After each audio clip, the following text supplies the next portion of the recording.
ભાવનગર મહાનગરપાલિકામાં ward number 6 ની ચૂંટણીમાં કોંગ્રેસના ઉમેદવાર સલીમભાઈ રંધપુરીના ફોર્મ સામે ભારતીય જનતા પાર્ટીએ ઓબીસી દાખલા અંગે વાંધો ઉઠાવ્યો હતો। ભાજપ શહેર પ્રમુખ અને મહામંત્રી સહિતની આખી લીગલ ટીમની હાજરીમાં ચૂંટણી નિરીક્ષકે આ મામલે સુનાવણી કરી। અંતે ઉમેદવારે રજૂ કરેલો ઓબીસીનો દાખલો સાચો હોવાનું પુરવાર થતા અને ભાજપના વાંધાઓ પાયાવિહોણા સાબિત થયા હતા। કોંગ્રેસ ઉમેદવારનું ફોર્મ મંજૂર કરવામાં આવ્યું છે। જેમાં જિલ્લા પંચાયતની કુલ 34 સીટો માટે જે ફોર્મ ભરાયેલા તે પૈકી 115 જેટલા ઉમેદવારોના ફોર્મ માન્ય કરવામાં આવ્યા છે અને 45 અમાન્ય કરવામાં આવ્યા છે। તાલુકા પંચાયતમાં 509 ફોર્મ માન્ય કરવામાં આવેલા છે અને 204 અમાન્ય કરવામાં આવેલા છે।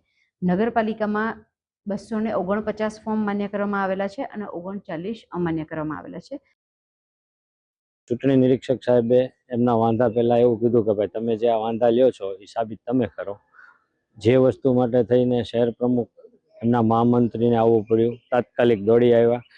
તે ઉપરાંત તેમની લીગલની આખી ટીમ અહીંયા હાજર રહી। તેમ છતાંય તે જે દાખલો હતો એ સાચો હતો, જેની ખરાઈ કરી અને મારું ફોર્મ જે ભરવામાં આવેલું પિછલા વોર્ડ 6 નંબરના વોર્ડમાંથી તે મંજૂર કરવામાં આવેલ છે।